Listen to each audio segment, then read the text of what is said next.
Shalom, selamat pagi, sungguh diberkati kita bisa kembali bersama-sama beribadah secara online pagi hari ini. Victory Outreach Bandung, Victory Center Papua, dan seluruh jemaat Tuhan dimanapun saudara beribadah. Kita mau beribadah pagi hari ini, untuk itu saya berdoa saudara bisa mempersiapkan hati saudara, berharap, lapar, haus kepada Tuhan. Karena hari ini saya terlalu percaya adalah hari yang dijadikan Tuhan di mana Dia punya hal-hal besar untuk saudara. Berapa banyak dari saudara yang siap untuk beribadah pagi hari ini? Jika saudara siap untuk beribadah dimanapun saudara berada, mari kita berikan sorak-sorai buat Tuhan kita, Yesus Kristus pagi hari ini. Dan selamat beribadah jemaat Tuhan. Haleluya, haleluya, haleluya, haleluya. Shalom, puji Tuhan. Kita mau siapkan hati kita sama-sama mau menyembah Tuhan di hari Minggu yang diberkati dan berbahagia ini. Mari kita berdoa bersama-sama. Tuhan Yesus, terima kasih untuk anugerah-Mu kami boleh ada sampai hari ini. Kami mau datang ke dalam bait-Mu, membawa puji-pujian kami mau bawa nyanyian kami, tanggalkan segala beban kami karena kami percaya Tuhan bertakhta atas pujian kami dan nama-Mu pasti dipermuliakan dan nama-Mu saja yang mau kami tinggikan. In Jesus name kami berdoa, haleluya, amin. Sekali lagi shalom. Shalom, kita mau siapkan hati kita sama-sama sama-sama Bapak Ibu Saudara. Mari boleh bangkit berdiri, kita mau datang ke bait Tuhan dengan menyanyikan kasih setianya. Come on. Yes God.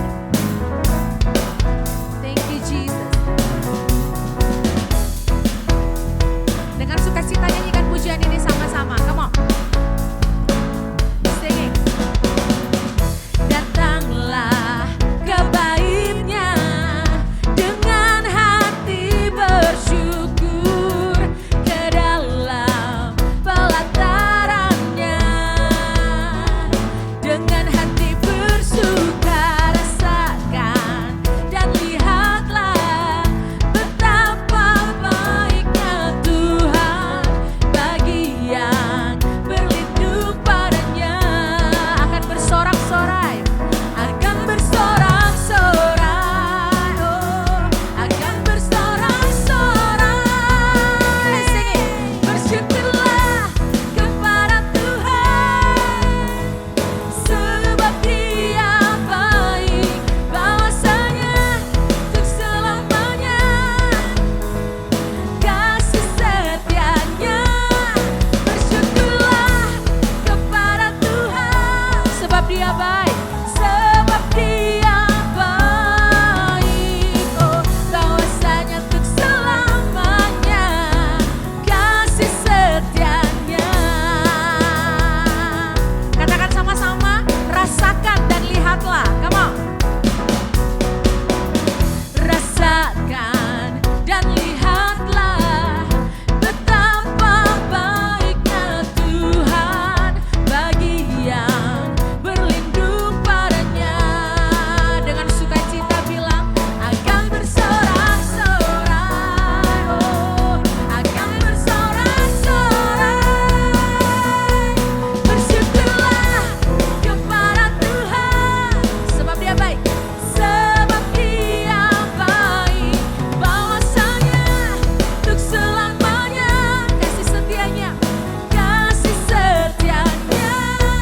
Bersyukurlah kepada Tuhan, sebab Dia baik, sebab Dia baik, bahwasanya untuk selamanya kasih setianya. Bersyukurlah sama-sama. Bersyukurlah sama drum yuk kepada Tuhan. Come on. Sebab Dia baik, bahwasanya untuk selamanya. Amin. Kasih setianya. Together bersyukurlah kepada Tuhan, sebab Dia baik, sebab Dia baik, bahwasanya untuk selamanya, bahwasanya untuk selama, bahwasanya untuk selamanya kasih setianya. Kami naikkan syukur kami Tuhan. Haleluya. Sekali lagi shalom untuk Bapak Ibu Saudara dimanapun berada. Selamat datang di ibadah kami. Kami mengucapkan sekali lagi di Victory Outreach Bandung, Indonesia. Boleh bangkit berdiri yang masih duduk. Kasih tepuk tangan sama-sama. Anggur baru tercurah, penuhi umatnya dengan sukacita. Minyak baru tercurah, urapi umatnya, nyata kuasanya. Oh, anggur baru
hari ini untuk kesehatan yang Tuhan beri. Mungkin ada Bapak Ibu Saudara jemaat Tuhan yang saat ini Tuhan izinkan untuk sakit.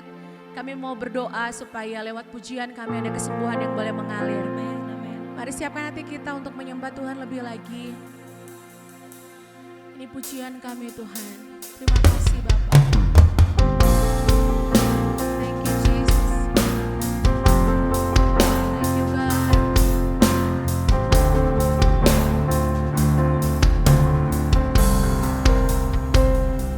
Sing it. Ku menyembah dalam kudus hadirat-Mu, hampiri tahta kasih karunia-Mu Bapa.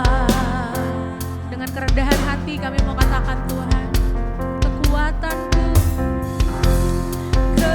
Kekuatanku hanya dalam hadirat-Mu, Yesus, Yesusku. Hanya Kaulah segalanya.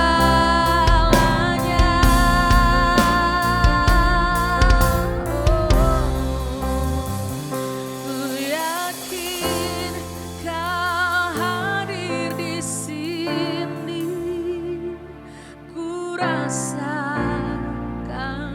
kuasa yang tak terbatas. Ku yakin Kau nyata di sini. Kemenangan terjadi di. Ku yakin Kau hadir di sini. Amin. Ku rasakan kuasa yang tak terbatas. Ku yakin Kau nyata di sini. Kemenangan terjadi di sini. Ku yakin Kau hadir di sini. Ku rasakan kuasa yang tak terbatas. Ku yakin Kau nyata sebab kemenangan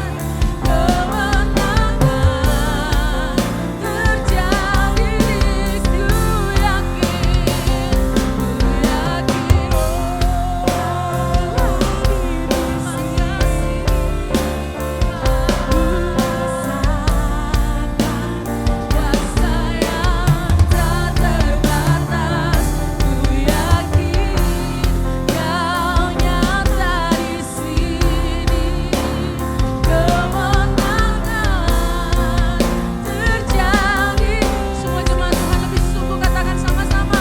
Ku yakin Kau hadir di sini. Ku rasakan kuasa yang tak terbatas. Ku yakin Kau nyata di sini. Kemenangan terjadi di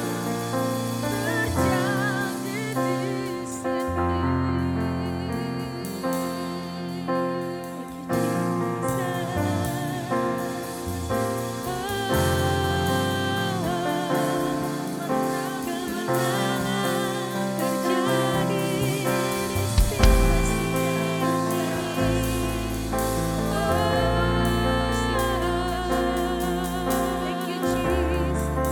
Thank you Jesus. Kami yakin Engkau ada di sini Tuhan Yesus.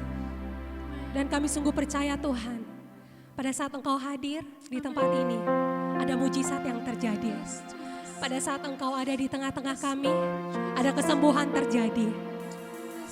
Pada saat Engkau ada di tengah-tengah kami, ada pemulihan terjadi. Pada saat Engkau ada di tengah-tengah kami, setiap doa-doa kami dijawab Tuhan. Pada saat Engkau ada di tengah-tengah kami, ada damai sejahtera, ada sukacita. Kami bersyukur Tuhan Yesus buat kehadiran-Mu ya Bapa. Kami bersyukur buat penyertaan Engkau yang sungguh sempurna bagi kami, umat-Mu di tempat ini Tuhan Yesus. Kami sungguh yakin bahwa Engkau tidak dibatasi oleh waktu, ruang, Engkau tidak dibatasi oleh apapun Tuhan Yesus. Oleh masalah, oleh COVID, oleh apapun itu. Karena kami sungguh yakin Tuhan Yesus, Engkau adalah Allah omnipresence.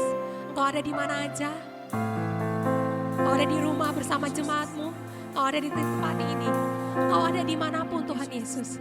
Dan Engkau siap untuk menjamah setiap kami Tuhan pada pagi hari ini. Mari Bapak Ibu, saudara-saudari yang ada di rumah. Siapapun yang menonton acara pada pagi hari ini, ibadah pada pagi hari ini. Mari kita dengan iman kita, angkat tangan kita. Kita berseru sama Tuhan, kita mau bilang Tuhan tolong. Tolong setiap kami Tuhan Yesus. Mungkin pada saat hari ini, pagi hari ini, Kau datang dengan keadaan sakit. Mari percaya bahwa Tuhan ada di tengah-tengah kita. Dia siap menjamah dan menyembuhkan saudara pada pagi hari ini.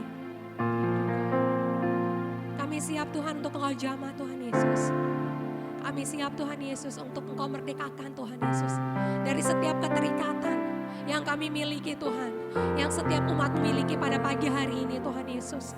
Kau angkat setiap beban kami. Karena kami tahu Tuhan Yesus, peperangan ini bukan milik kami. Kami tahu Tuhan Yesus, sakit penyakit ini gak seharusnya ada di dalam tubuh kami. Karena Engkau sudah mati bagi kami, darah-Mu sudah menyembuhkan, memulihkan setiap kehidupan kami. Tubuh jasmani kami ini Tuhan, sudah Engkau bayar lunas Tuhan Yesus. Kami mau percaya dengan yakin, dengan iman kami, bahwa kami sudah menerima kesembuhan itu. Kami sudah menerima pemulihan itu pada pagi hari ini. Umat Tuhan yang ada di rumah, ingat bahwa kita punya kuasa itu. Kuasa untuk memerdekakan setiap kita. Mari percaya dengan iman kita. Kita mau naikkan syukur kita di hadapan Tuhan. Kita mau katakan Tuhan terima kasih saya udah menerima semuanya itu.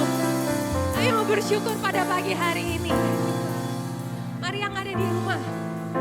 Jika saudara merasakan kesembuhan itu.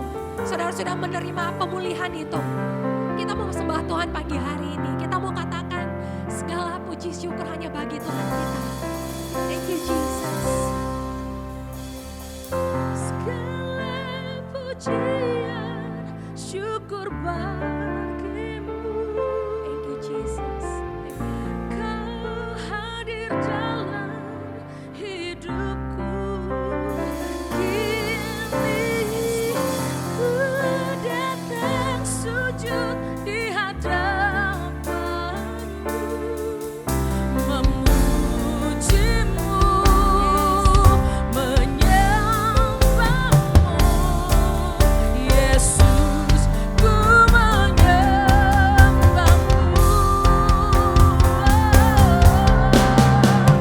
Segala pujian syukur bagimu.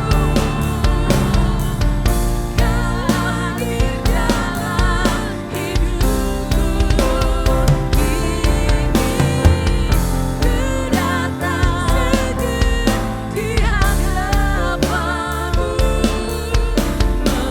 memujimu, menyembahmu. Yesus, ku menyembahmu.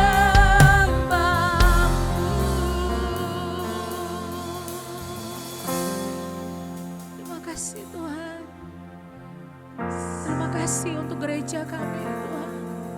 Terima kasih untuk ministry Victory Outreach Bandung Tuhan. Victory Outreach Indonesia. Victory Center Papua. Thank you God. Terima kasih Tuhan. Kami siap untuk mendengarkan kebenaran-Mu Tuhan. Pagi hari ini dimanapun saudara berada, pada saat kita di dalam hadirat-Nya, saya mau berdoa buat beberapa kebutuhan yang saudara mungkin saat ini telah saudara bawa kebutuhan tersebut, pergumulan tersebut kepada Tuhan. Saya mau berdoa buat saudara.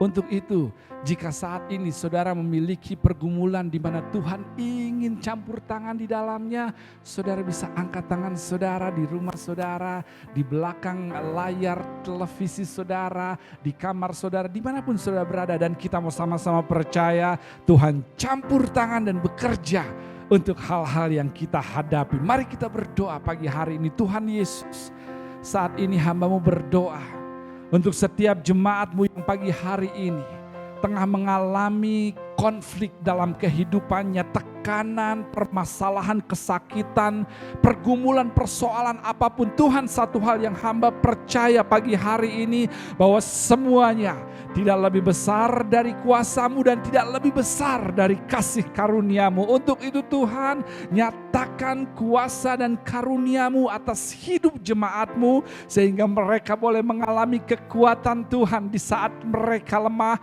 mereka mengalami kesembuhan Tuhan di saat mereka sakit, mengalami penyediaan Tuhan pada saat mereka membutuhkannya.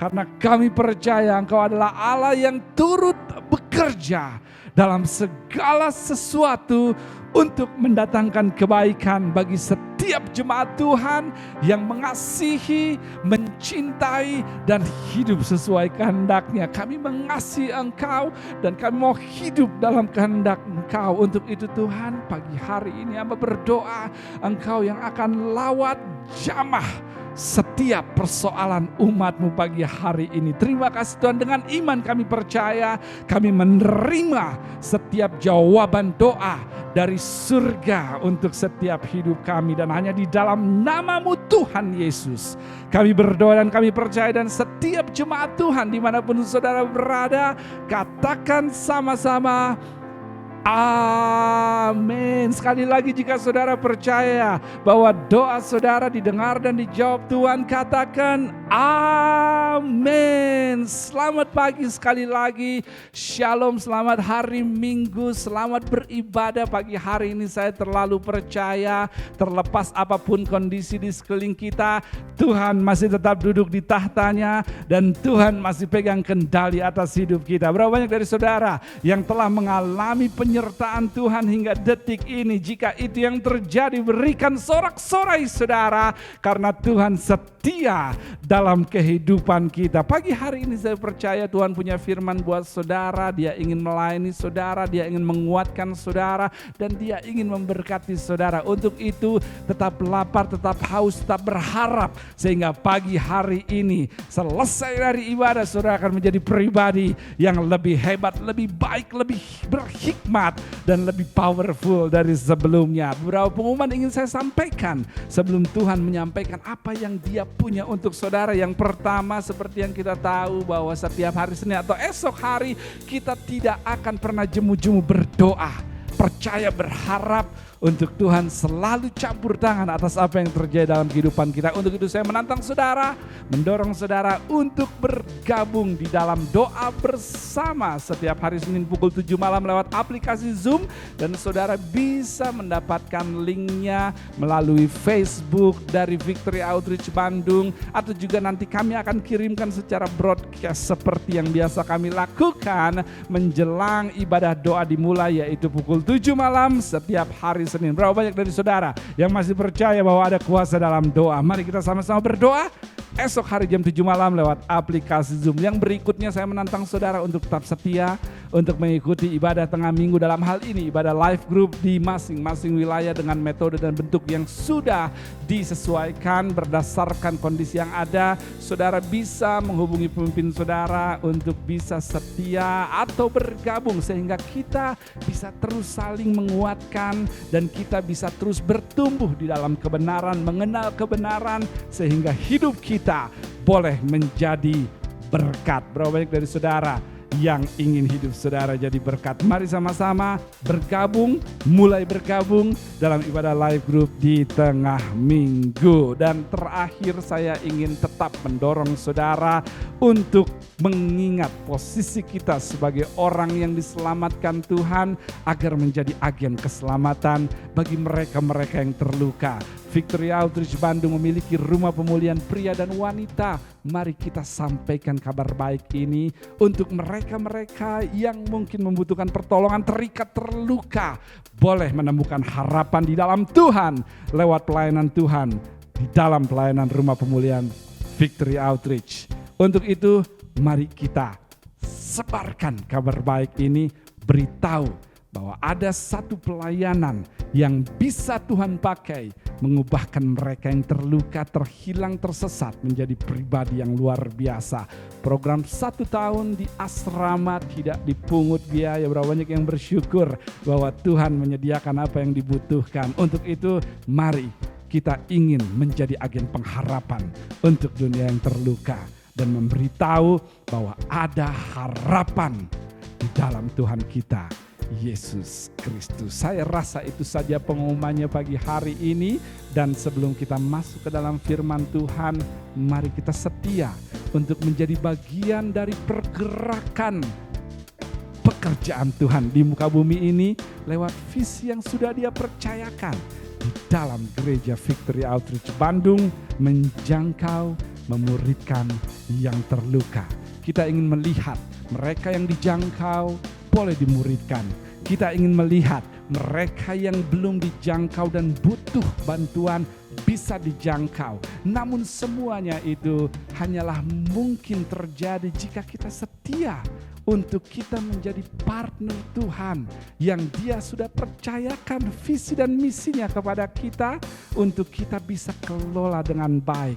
Mari kita setia di dalam persembahan dan persepuluhan kita sehingga kita boleh melihat lebih banyak dampak ilahi terjadi lewat pelayanan yang Tuhan percayakan kepada kita. Di samping itu saya terlalu percaya apa yang firman Tuhan janjikan, bahwa kesetiaan kita Tuhan hargai, pintu surga terbuka, pintu surga menyatakan dan akan mengalirkan berkat-Nya untuk setiap kita yang mau untuk setia dalam belajar memberi persembahan dan persepuluhan kepada Tuhan. Berapa banyak dari saudara yang ingin melihat lebih banyak jiwa dimenangkan dan dimuridkan bagi kemuliaan Tuhan? Berapa banyak dari saudara yang ingin melihat perlindungan Tuhan atas usaha saudara? Berapa banyak dari saudara yang ingin melihat kebun anggur saudara berbunga, berbuah, dan terlindungi dari segala belalang-belalang pelahap?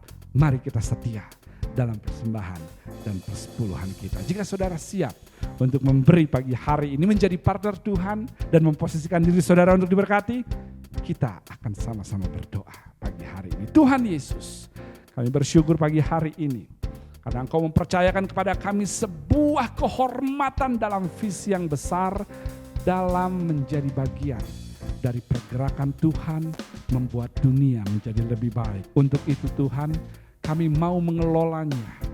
Kami bersyukur dipercayakannya dan kami mau mengelolanya.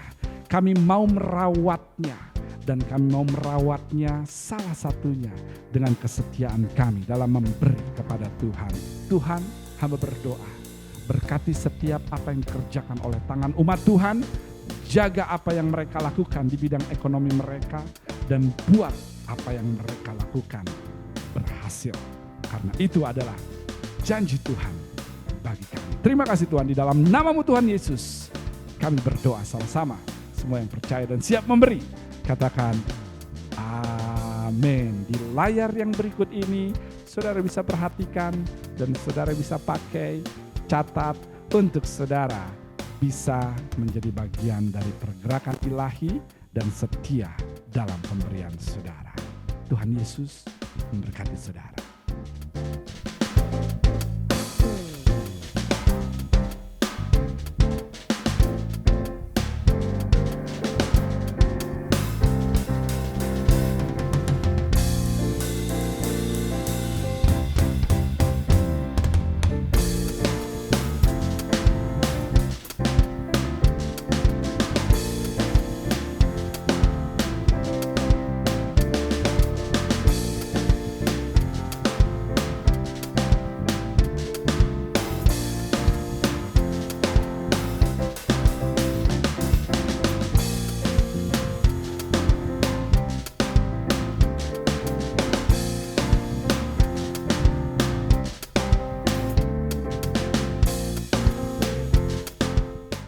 Dan pagi hari ini saya terlalu percaya Tuhan punya kebenaran buat saudara. Saya bersemangat untuk menjadi alat yang Tuhan pakai. Untuk itu mari kita sama-sama siapkan hati kita agar tidak ada satu benih pun yang tercuri, terjatuh, terbengkalai.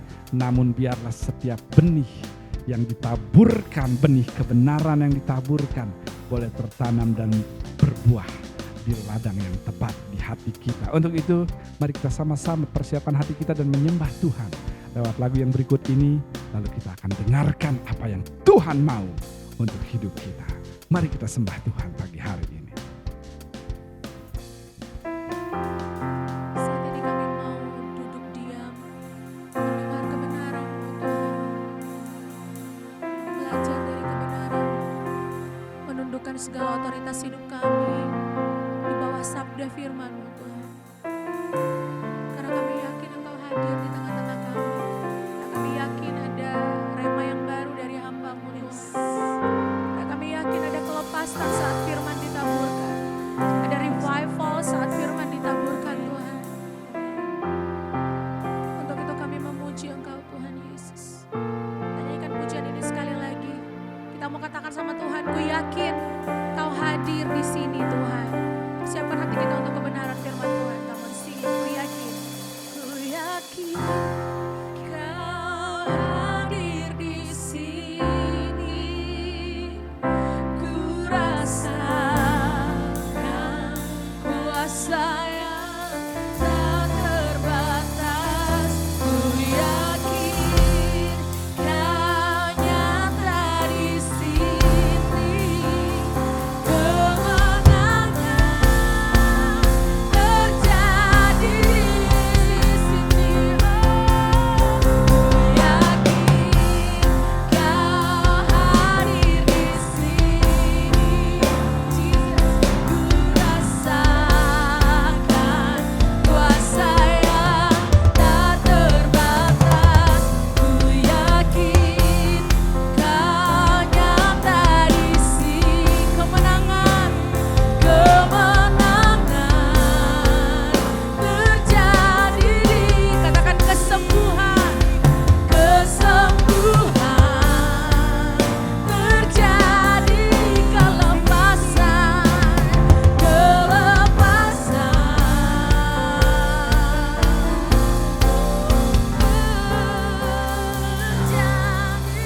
di sini. Amin.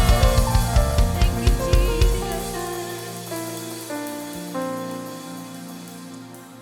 Jesus. Saya tahu saudara siap untuk firman Tuhan pagi hari ini. Saya bersemangat untuk menyampaikannya. Untuk itu mari kita sama-sama membuka firman Tuhan di dalam Alkitab kita di kitab 2 Korintus 12. Ayat 1 hingga ayat yang ke-10. 2 Korintus 12 ayat 1 hingga ayat yang ke-10. Saya akan berikan saudara waktu untuk bisa menemukannya. 2 Korintus 12 ayat 1 hingga ayat yang ke-10. Oke, saya tahu saudara sudah sampai. Saya bacakan buat saudara pagi hari ini 2 Korintus 12 ayat 1 hingga ayat yang ke-10. Aku harus bermegah, kata Paulus, sekalipun memang hal itu tidak ada faedahnya. Namun demikian aku hendak memberitakan penglihatan-penglihatan dan pernyataan-pernyataan yang kuterima dari Tuhan. Aku tahu tentang seorang Kristen 14 tahun yang lampau, entah di dalam tubuh aku tidak tahu, entah di luar tubuh aku tidak tahu. Allah yang mengetahuinya. Orang itu tiba-tiba diangkat ke tingkat yang ketiga dari sorga. Aku juga tahu tentang orang itu. Entah di dalam tubuh, entah di luar tubuh, aku tidak tahu. Allah yang mengetahuinya. Ia tiba-tiba diangkat ke Firdaus. Dan ia mendengar kata-kata yang tak terkatakan, yang tidak boleh diucapkan manusia atas orang itu.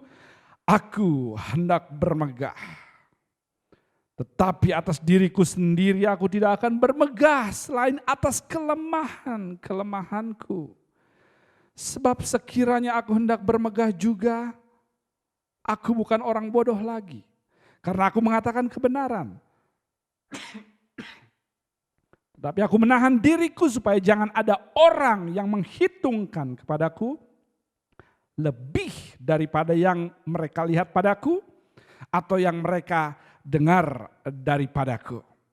Dan supaya aku jangan meninggikan diri karena pernyataan-pernyataan yang luar biasa itu, maka kata Paulus, aku diberi suatu duri di dalam dagingku, yaitu seorang utusan iblis untuk menggocoh aku supaya aku jangan meninggikan diri. Tentang hal itu aku sudah 3 kali berseru kepada Tuhan supaya utusan iblis itu mundur daripadaku. Tetapi jawab Tuhan kepadaku, cukuplah kasih karuniaku bagimu, sebab justru dalam kelemahanlah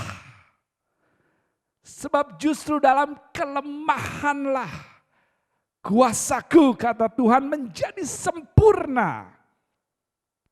Sebab itu terlebih suka aku bermegah atas kelemahanku, supaya kuasa Kristus turun menaungi aku. Karena itu aku senang dan rela di dalam kelemahan, di dalam siksaan, di dalam kesukaran, di dalam penganiayaan dan kesesakan oleh karena Kristus. Sebab jika aku lemah, maka aku kuat. Tuhan, kami siap mendengarkan isi hatimu. Di dalam nama Tuhan Yesus kami berdoa. Amin.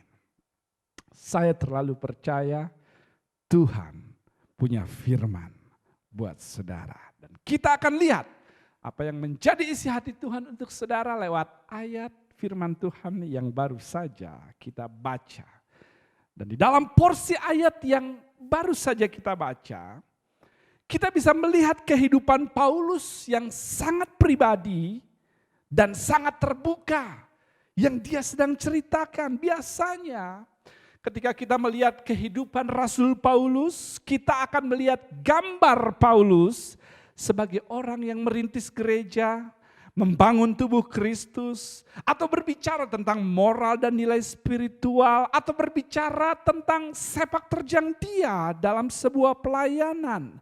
Namun di ayat ini, di porsi ayat yang kita baca ini, kita melihat sesuatu yang lengkap di mana ada sebuah kontradiksi dengan apa yang biasa kita lihat di dalam kehidupan Rasul Paulus. Kita akan melihat kehidupan Paulus lebih dekat dan pribadi, kita akan melihat kehidupan Rasul Paulus secara lengkap.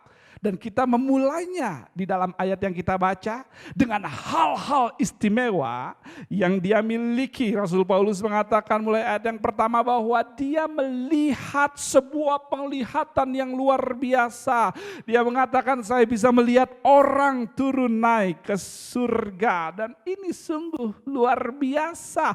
Namun ternyata di waktu yang bersamaan dia pun mengatakan bahwa untuk membuat saya yang memiliki pengalaman supranatural yang hebat, untuk membuat saya tetap rendah hati walaupun saya memiliki pengalaman supranatural yang hebat, maka Alkitab mengatakan saya diberikan duri dalam daging, yaitu seorang utusan iblis untuk menggocok saya. Bisakah saudara bayangkan itu? Bahwa Tuhan yang memberikan izin iblis untuk menyerang Paulus. Jadi berhentilah untuk kita menyalahkan iblis untuk rencana besar Tuhan dalam memakai iblis di balik hidup kita. Come on somebody. Tuhan selalu memiliki cara untuk menyeimbangkan kehidupan seseorang.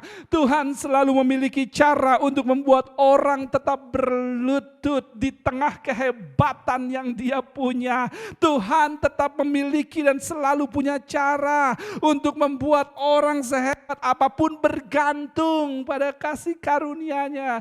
Dengan kata lain, apa yang sedang kita baca yang Paulus sampaikan di sini adalah Paulus sedang mengatakan saya mungkin hebat dalam banyak hal, saya mungkin kuat dalam banyak hal, saya mungkin bisa ini, saya mungkin bisa itu, Tapi saya pun, kata Paulus, menangis saat sendirian. Tapi saya pun di tengah pengalaman-pengalaman supranatural yang saya miliki, saya tetap frustrasi dengan apa yang saya lalui, dengan hubungan yang saya miliki. Saya pun tetap bergumul dalam keluarga saya. Come on somebody. Pernahkah saudara merasa seperti Paulus, hebat di satu area, namun stuck di area lain, melihat pengalaman supranatural, namun buta dalam banyak hal? Come on somebody. Berdoa buat banyak orang, namun membutuhkan banyak doa untuk saudara. Come on somebody. Berdiri teguh depan banyak orang,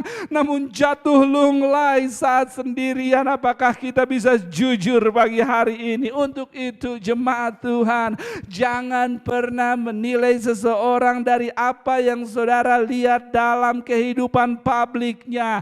Saudara tidak tahu apa-apa mengenai duri dalam daging yang dialami oleh mereka yang saudara lihat begitu luar biasa di publik. Karena jika fakta dibukakan,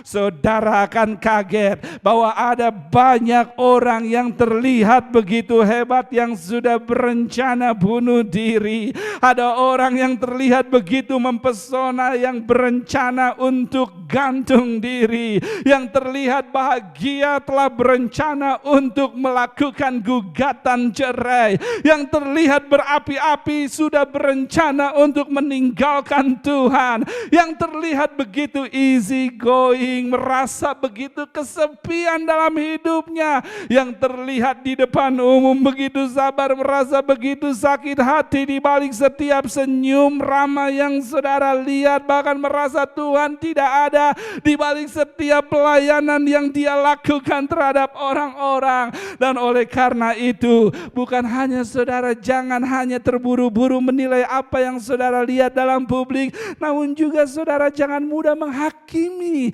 apa yang saudara lihat. Karena jika saudara tahu apa yang sebenarnya terjadi dalam hidup seseorang, saudara akan kagum bahwa ternyata di tengah battle, peperangan duri dalam daging yang mereka punya, mereka sampai saat ini masih berdiri, masih bekerja, masih melayani, masih melakukan yang terbaik, melakukan kehendak Tuhan. Come on somebody. Saya memang tidak tahu persis hidup private saudara. Saya memang tidak tahu exactly apa yang menjadi duri dalam daging saudara. Yang saya tahu adalah gambar saudara, image saudara, kehidupan publik saudara. Dan saya tahu juga sering bahwa gambar saudara sering terbalik dengan hidup yang sesungguhnya saudara alami. Apakah kita bisa jujur bagi hari ini?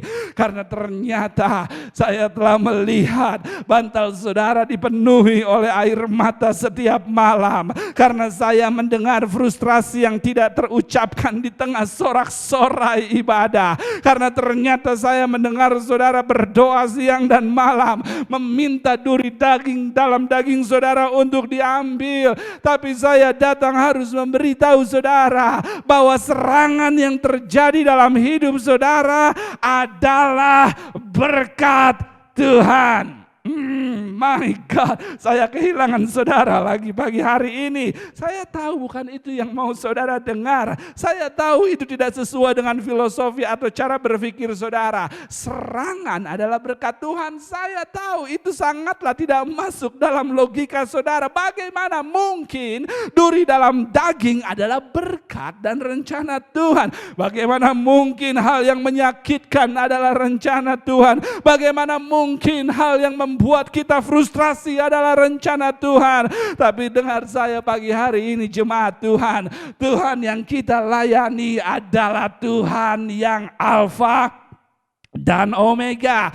Dia telah ada di awal dan dia telah ada di akhir. Dan dia tahu bagaimana membuat saudara melalui apa yang saudara lalui saat ini agar berakhir sesuai kehendaknya. Saudara tahu bunga mawar membutuhkan duri untuk melindungi diri dari serangan serangga.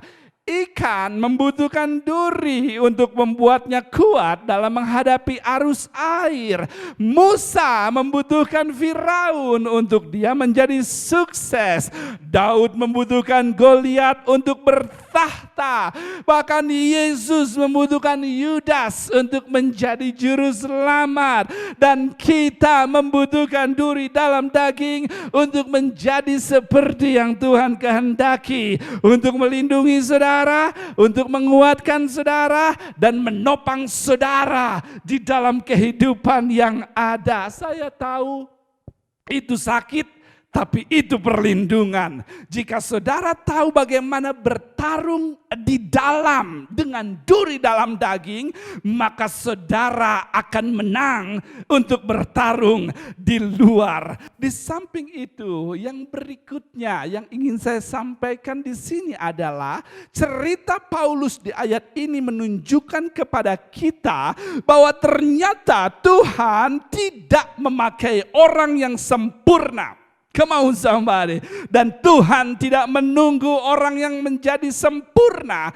untuk bisa melayani dia. Seharusnya saudara bersorak akan hal tersebut. Karena Paulus tetap menjadi pribadi yang luar biasa. Walaupun dia ada duri dalam daging. Tuhan tetap ingin dia terlepas ketidaksempurnaannya. Come on somebody. Bahkan duri dalam daging tidak dijadikan alasan untuk Paulus berhenti melayani. Come on somebody. Bukankah itu teladan yang luar biasa? Dia tetap mengkhotbahkan kasih walaupun orang banyak menyakitinya. Dia tetap membangun pelayanan terlepas kekurangan yang dia punya. Come on somebody. Dia tetap berusaha menjadi ibu, ayah, istri, suami, orang tua yang baik. Walaupun tidak menerima penghargaan. Terlepas sakit, terlepas luka, terlepas tangisan. Paulus tetap berdiri dan dipakai Tuhan untuk menjadi pelayan yang produktif. Bahkan jika saya punya waktu menjelaskan hidup Rasul Paulus dalam melayani, dia adalah minister yang sejati, pelayan yang sejati. Bahkan dari penjara saja sekalipun, dari kesakitan, dari depresi yang dia punya, dari usia lanjut yang dia miliki, dia tetap menulis surat untuk gereja-gereja, untuk mendorong jemaat Tuhan, mengangkat jemaat Tuhan, berdoa buat jemaat Tuhan, dan membebaskan mereka. Walaupun dia dalam keadaan terkurung, saya sangat suka Rasul Paulus di sini. Paulus memiliki duri dalam daging, namun tetap menyelesaikan tugas yang Tuhan percayakan kepada dia. Jangan putus asa ketika ada hal-hal yang saudara tidak bisa rubah. Karena Paulus mengatakan di sini, saya diberikan duri dalam daging, saya diberikan duri oleh Tuhan. Dalam daging saya, apa artinya ini? Ketika Tuhan yang memberikan, maka Tuhan mengizinkan. Dan ketika Tuhan mengizinkan, maka iblis hanya bisa mengakses saudara setelah mendapat izin dan aturan mainnya dari Tuhan. Come on somebody. Yang artinya saudara sudah dilihat sanggup untuk menanganinya. Artinya saudara memiliki apa yang dibutuhkan untuk menang terhadapnya.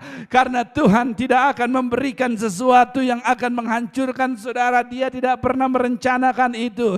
Ketika serangan diizinkan Tuhan, dia sudah tahu kapasitas saudara. Dia hanya ingin menunjukkan kepada dunia bahwa saudara adalah umat Tuhan yang solid, kuat, hebat, umat pemenang. Come on somebody. Dan untuk saudara menjadi pemenang dan membuktikannya, maka seorang pemenang membutuhkan musuh di hadapannya.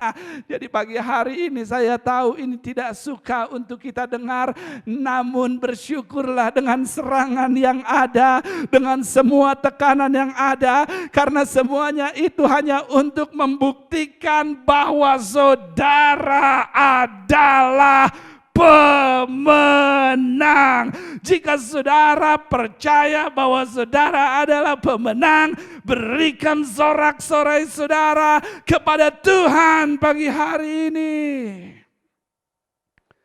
Paulus mengatakan, saya telah diberikan duri dalam daging, dan saya telah berdoa 3 kali agar utusan iblis ini lari daripada saya. Namun Tuhan menjawab dan mengatakan kepada saya, tidak. Kasih karunia saya cukup, kata Tuhan, untuk kamu bisa melalui semua ini. Duri dalam daging adalah hal yang tidak bisa saudara ubahkan, bahkan lewat doa sekalipun. Bentuknya bisa macam-macam bagi setiap orang. Bisa orang yang saudara kasihi namun mengesalkan, saudara mengasihinya namun saudara membencinya. Come on somebody. Saudara membencinya namun saudara mengasihinya. Come on somebody. Bisa juga pernikahan yang tidak bisa saudara nikmati. Bisa suami atau istri saudara yang membuat saudara sakit kepala setiap hari. Bisa pekerjaan yang memuakan tapi saudara membutuhkannya. Come on somebody. Bisa juga penyakit yang tidak kunjung sembuh. Lalu saudara telah berdoa pada Tuhan berkali-kali agar hal tersebut, orang tersebut berubah. Saya punya kabar baik buat saudara. Tuhan akan menjawab tidak pada doa saudara. Come on sama, situasi tersebut akan tetap sama, orang tersebut akan tetap menyebalkan, pasangan saudara akan sama seperti pertama kali saudara menikah, bos saudara pun akan tetap seperti itu, karena kehendak Tuhan adalah mengubah saudara lewat situasi atau orang tersebut. Ketika kehendak saudara menginginkan Tuhan mengubah situasi tersebut. Kehendak Tuhan lewat duri dalam daging adalah menjadikan saudara dewasa, bukan mengambil situasi tersebut. Dan ketika saudara menjadi dewasa, maka duri dalam daging tidak akan menjadi masalah buat saudara, bahkan akan menjadi berkat buat hidup saudara. Anak-anak saya sering mengeluh ketika mereka membawa jinjingan dalam tangannya. Sering mereka mengatakan berat untuk membawanya. Karena anak-anak saya di usianya tenaganya tidak cukup untuk menahannya. Namun ketika jinjingan tersebut berpindah tangan ke tangan saya tidak merasa berat karena otot saya lebih besar dari otot anak-anak saya. Namun saya akan merasakan hal yang sama jika saya masih berumur seperti anak saya. Tapi karena saya telah dewasa, otot saya telah dewasa, maka berat yang sama tidak menjadi beban buat saya. Dan untuk anak-anak saya bisa memiliki otot yang sama seperti saya, sehingga mereka akan senang, ringan dalam menjinjing sesuatu, maka saya harus membiarkan mereka dari hari ke hari, dari waktu ke waktu membawa jinjingan tersebut. Sehingga ototnya membesar, dan ketika membesar maka jinjingan yang berat tidak akan menjadi berat lagi ketika otot mereka membesar karena duri dalam dagingnya tidak diambil dalam waktu yang cukup lama. Ketika mereka dewasa, maka beban yang sama tidak akan menjadi beban lagi karena kedewasaan akan mengalahkan masalah. Jadi mengertilah akan hal ini jemaat Tuhan. Kebahagiaan saudara bukanlah absennya masalah, namun dewasa dalam menghadapi masalah. Come on somebody. Namun untuk menjadi dewasa, saudara butuh duri dalam daging. Saudara butuh jinjingan yang sama setiap hari yang tidak berubah. Walaupun saudara doakan agar otot saudara terbentuk dan berkembang dewasa. Oleh karenanya, saudara tidak seharusnya berdoa agar duri dalam daging hilang. Namun berdoa agar Tuhan menguatkan saudara dalam tekanan yang ada, sehingga pada akhirnya otot saudara terbentuk, didewasakan, Sehingga beban yang sama tidak akan lagi menjadi masalah buat saudara. Jadi saudara mau berhenti berdoa agar mereka menjadi sempurna. Namun saudara mau berdoa untuk Tuhan bisa membuat saudara mengasihi mereka dan menerima ketidaksempurnaannya. Come on somebody. Saudara mau berhenti berdoa agar pasangan saudara berubah. Namun saudara mau berdoa untuk kekuatan bagi saudara, di mana saudara berubah untuk pasangan saudara. Saudara mau berhenti menuntut ini dan menuntut itu, namun saudara mau menuntut diri saudara untuk berubah. Come on somebody. Saya tahu ini sulit, tapi akan lebih sulit jika saudara tidak berubah. Akan lebih sulit jika hidup saudara diperbudak oleh perasaan yang selalu meresponi situasi. Akan lebih sulit jika hidup saudara akan didefinisikan oleh situasi yang ada. Akan lebih sulit jika hidup saudara hanya mengeluh dan mengeluh. Namun semua akan berbeda ketika saudara berubah oleh duri dalam daging yang ada dalam hidup saudara. Bukankah saudara akan melihat kota berbeda ketika saudara ada di tempat yang lebih tinggi? Ketika saudara ada di bawah, kota begitu sumpek dan begitu ramai tidak beraturan. Tapi coba saudara naik pesawat, naik ke atas, maka kota akan terlihat indah. Kota yang sama yang saudara lihat sumpek pada saat di bawah, menjadi kota yang indah ketika saudara naik ke atas. Ketika saudara dewasa, ketika saudara lebih tinggi, maka yang sumpek menjadi indah. Come on somebody. Di samping itu, Tuhan mengatakan di Alkitab kepada Rasul Paulus bahwa kasih karuniaku cukup untuk kita menghadapi duri dalam daging. Beberapa dari kita menafsirkan salah arti cukuplah kasih karunia Tuhan bagiku dalam ayat ini. Sehingga banyak dari kita yang mengalami kekalahan saat menghadapi duri dalam daging karena mulai bergantung dengan sumber yang bukan berasal dari Tuhan. Beberapa dari kita berpikir bahwa Tuhan sudah selesai memberikan kasih karunia-Nya lewat ayat yang kita lihat di sini. Karena Dia tidak mengambil duri dalam daging, maka Tuhan berarti selesai kasih karunia-Nya. Salah besar. Cukuplah kasih karunia Tuhan bagiku di sini adalah pernyataan Tuhan kepada Paulus bahwa kasih karuniaku cukup untuk kamu menghadapi apapun duri yang menyakitimu. Karena ketika engkau sakit, kata Tuhan, kasih karuniaku tersedia untuk engkau melalui rasa sakitmu. Ketika engkau lemah karena serangan duri, kasih karuniaku pun tersedia untuk memberi kekuatan dalam kelemahanmu. Jadi mengertilah akan hal ini jemaat Tuhan, bahwa sesakit apapun saudara, seberat apapun tantangannya, sesulit apapun tekanannya, Tuhan berjanji buat kita bahwa kasih karunia-Nya cukup tersedia untuk saudara bisa akses, agar saudara bisa melalui semua itu menjadi dewasa dan pada akhirnya menjadi apa yang Tuhan katakan, umat pemenang. Tuhan mengatakan, kamu akan sakit, namun kasih karuniaku akan menguatkanmu. Tuhan katakan, kamu akan lemah, namun kasih karuniaku akan menopangmu. Namun di sini letak permasalahannya.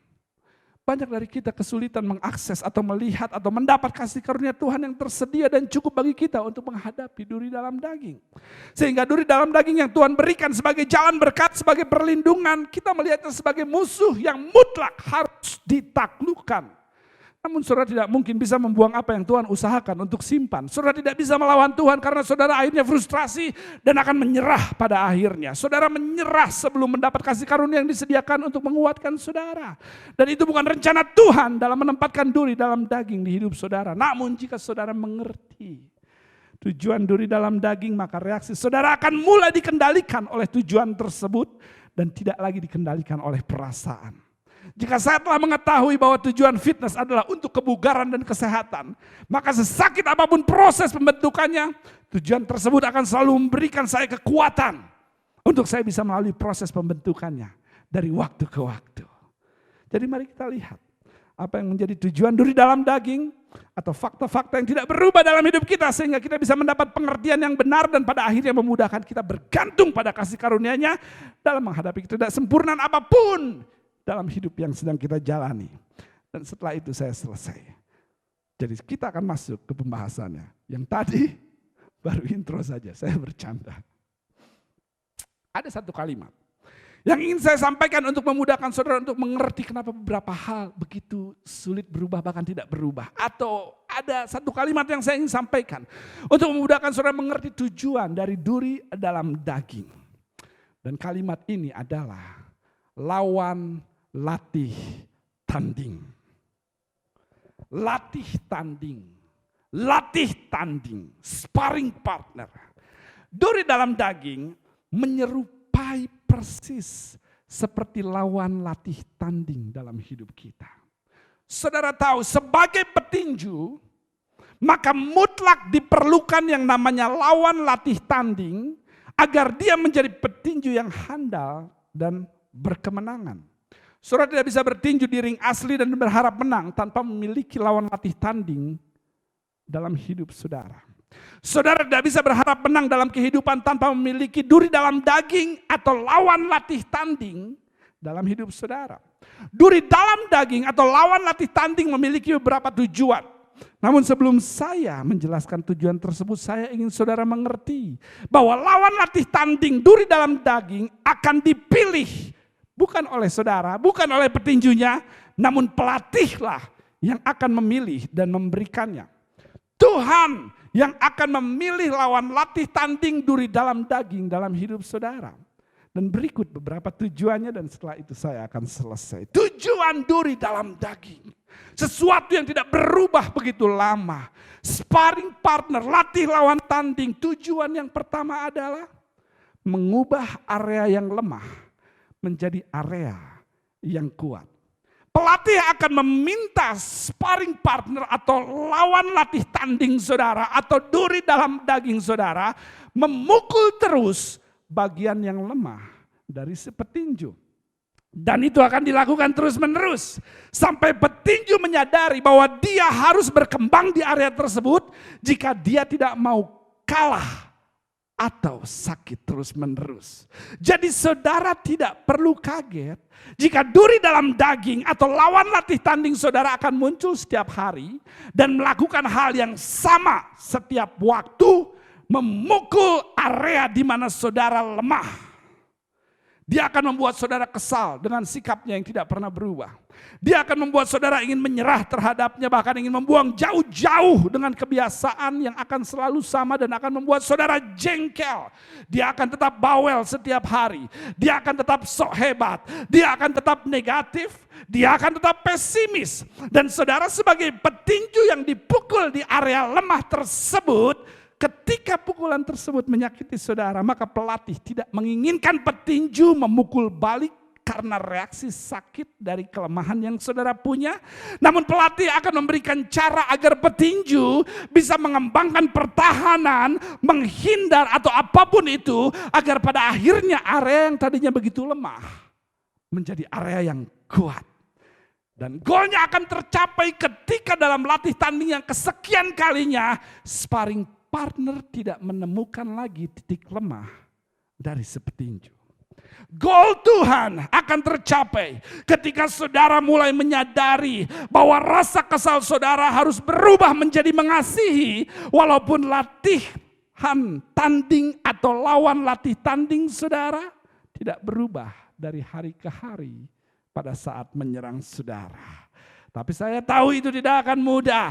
Oleh karenanya petinju akan dan harus datang pada pelatih, meminta bantuan dan kasih karunia-Nya ke Mount Somebody agar dia mampu melewati serangan terhadap area lemahnya. Di samping itu, lawan latih tanding saudara, duri dalam daging saudara ditentukan oleh pelatih untuk petinju bisa menguasai emosi, bukan menaklukkannya atau memukulnya hingga jatuh. Ketika petinju dipukul oleh sparring partner atau lawan latih tanding, maka petinju dia harus belajar tersenyum, bukan untuk memukul balik dan meng-KO lawan latih tanding atau mengambil duri dalam dagingnya. Beberapa dari kita ingin hajar balik lawan latih tanding kita. Come on somebody. Dia harus terima hal yang sama seperti yang dia lakukan pada saya. Dan ini pun saya tahu bukan hal yang mudah, tapi ternyata petinju membutuhkannya. Jika dia tidak mampu menguasai emosi saat terpukul di latih tanding, maka sudah dipastikan dia tidak akan bisa bertahan 12 ronde dalam ronde kehidupan, dalam adu pukulan di dalam ring yang sebenarnya. Bahkan mungkin wasit pun akan dilukainya, pelatih sendiri pun akan dicaci maki, orang yang tidak bersalah pun akan kena dampaknya.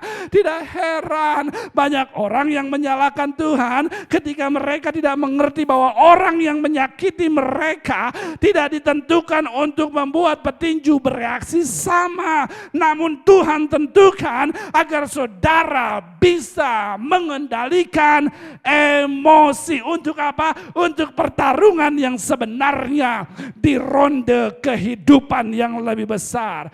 Jadi tetaplah tersenyum. Walaupun mereka duri dalam daging latih lawan tanding memukul saudara. Mereka dibutuhkan untuk saudara menjadi hebat. Saya tahu itu sakit, tapi saya tetap mengasihi kamu dan saya tetap butuh kamu seperti itu. Come on somebody, untuk membuat saya berkembang. Jadi lihat kiri kanan saudara dan tersenyum pada mereka. Come on somebody, saya tahu itu lebam, tapi tetap tersenyumlah pada mereka. Yang kedua, tujuan dari duri dalam daging yang adalah lawan latih tanding. Yang dipilih oleh pelatih adalah lawan latih tanding yang berikutnya. Lawan latih tanding yang dipilih oleh pelatih adalah lawan latih tanding yang gaya bertinjunya sama dengan apa yang akan dihadapi di ring nanti sebenarnya. Agar saudara tahu bagaimana mengalahkannya ketika bertempur nanti di 12 ronde. Jika saya akan berhadapan dengan Mike Tyson, come on somebody, maka pelatih saya akan membawa lawan latih tanding saya yang persis gayanya seperti Mike Tyson. Jadi jangan kaget jika duri dalam daging saudara bertingkah laku seperti iblis. Karena lawan saudara adalah iblis. Pertempuran kita bukan melawan darah dan daging, tapi melawan penguasa udara dan semua sistemnya. Jadi ya, dia akan gigit telinga saudara seperti Mike Tyson. Dia akan sangat mengesalkan dan mengimitasi gaya si jahat. Tapi dia bukan iblis. Dia adalah lawan latih tanding saudara. Saya tahu saudara benci terhadap tingkah lakunya. Saya tahu saudara ingin pukul balik dan menghajar habis-habisan. Saya tahu saudara ingin segera menyudahi latih tandingnya. Tapi mereka adalah objek yang tepat untuk saudara kasihi dan objek yang tepat untuk saudara diberkati. Saya tahu tidak fair, saya tahu tidak adil. Tapi sejak kapan kasih karunia berlaku adil? Jadi jangan pukul balik. Dia ditentukan menyakiti saudara agar saudara lebih cekatan, lebih pintar dalam menghadapi musuh sesungguhnya. Yang terakhir, lawan latih tanding saudara. Duri dalam daging saudara hanya bertanding atau memukul sesuai instruksi pelatih. Artinya duri dalam daging lawan latih tanding saudara diberikan batasan tertentu dalam memukul sang petinju. Yang berarti pula bahwa sang petinju ada dalam pengawasan dan perlindungan yang sempurna dari pelatih saat latih tanding terjadi. My God, ketika masalah menekan saudara, ketika dia memukul saudara, ketika saudara frustrasi dan luka, ketika saudara putus asa dengan kelakuannya yang sama, ketika lawan latih tanding saudara menekan saudara bertubi-tubi, jangan khawatir. Hal tersebut, orang tersebut, duri dalam daging tersebut memiliki keterbatasan. Namun kabar baiknya, mata pelatih akan selalu tertuju pada petinju dan siap sedia untuk diakses instruksinya, siap sedia untuk diakses motivasinya, siap sedia untuk diakses kekuatannya agar sang petinju tetap kuat, tidak menyerah dan terlindungi. Kasih karunia-Nya lebih besar dari durinya. Come on somebody. Jadi atas nama pelatih dari surga, saya ingin menyerukan sesuatu dari pinggir ring di sana. Latih tanding saudara. Saudara bisa melakukannya. Saudara bisa menang. Saudara bisa mengampuni. Saudara bisa melepaskannya. Jangan menyerah pada keluargamu. Jangan menyerah pada istrimu. Jangan menyerah pada suamimu. Jangan menyerah pada anakmu. Rangkul dia saat dia memukulmu. Come on somebody. Tetap layani dia walau dia tidak mempedulikanmu. Tetap berkati dia walaupun dia menyakitimu. Berikan senyumanmu walaupun wajahmu lebam karenanya. Karena kata Tuhan, saya ada di pinggir ring. Menolehlah pada saya ketika kamu ingin menyerah. Menolehlah pada saya ketika kamu ingin memukul balik lawan latih tandingmu. Karena Tuhan mengatakan, kasih karuniaku cukup bagimu. Menolehlah, kasih karuniaku ada di pinggir dekatmu. Menolehlah, karena di dalam kelemahanmu saat engkau sedang berlatih tanding, kasih karuniaku akan menjelma menjadi kekuatan yang kamu butuhkan, sehingga kamu menjadi pribadi yang kuat, pribadi yang menang, pribadi yang dewasa, sehingga pada akhirnya duri di dalam daging akan membuat kamu menjadi petinju handal, menjadi pribadi hebat, dan menjadi umat pemenang. Apakah ada orang yang bersama dengan saya yang siap untuk menjadi para pemenang di tahun ini? Jadi sekarang kita tahu bahwa ternyata apa yang tidak berubah dalam waktu yang cukup lama yang begitu menekan kita, kita membutuhkannya. Saya tahu tidak mudah menghadapinya. Menolehlah ke surga. Pelatih saudara siap memberi kekuatan untuk saudara pada akhirnya menjadi pribadi yang bisa menang dalam arena sesungguhnya. Untuk itu, mari kita syukuri bahwa ternyata proses yang berat yang kita alami adalah proses untuk kita diberkati. Tundukkan kepala saudara dan saya akan berdoa buat saudara. Tuhan, terima kasih pagi hari ini kebenaran firman Tuhan telah memposisikan kami untuk kami bisa melihat proses kehidupan dari sudut pandang surga, sehingga tidak lagi perasaan kami yang mengendalikan reaksi kami, namun pemikiran surga, renewal of mind, pembaharuan budi yang mengendalikan hidup kami, sehingga pada akhirnya duri dalam daging, tekanan, situasi yang sama yang tidak berubah memposisikan kami untuk menjadi berkat, diberkati, dan menjadi pemenang. Kami terima firman Tuhan dan kami bersyukur bahwa ternyata di dalam kesakitan, kelemahan, proses berat yang kami alami, kasih karunia-Mu selalu siap untuk kami akses kapanpun dan tersedia. Kami mau belajar untuk menoleh kepada pelatih kami yang telah ada selalu di sekeliling kami untuk memampukan kami menjadi kuat di saat kami lemah. Kami terima firman Tuhan pagi hari ini dan hanya di dalam nama Tuhan Yesus Kristus kami berdoa, dan semua jemaat Tuhan yang diberkati percaya menerima kebenaran firman Tuhan pagi hari ini katakan amin. Tuhan Yesus memberkati saudara. Saya berdoa firman Tuhan ini boleh melayani saudara dan memberikan kekuatan untuk saudara bisa melalui apapun yang saat ini harus saudara lalui dan menjadikan saudara pemenang seperti yang Tuhan rencanakan. Sampai bertemu di kesempatan berikutnya. Tetap kuat, tetap sehat, dan tetap berakar dalam firman Tuhan. Jangan lupa setelah ini sekolah minggu mau belajar untuk mengenal kebenaran sejak usia dini. Para orang tua boleh dorong anak-anaknya untuk mereka duduk dan bisa mendengarkan firman Tuhan sejak kecil. Mari kita pengaruhi mereka agar dunia tidak mempengaruhi mereka. Tuhan memberkati saudara. Selamat hari Minggu. dan shalom.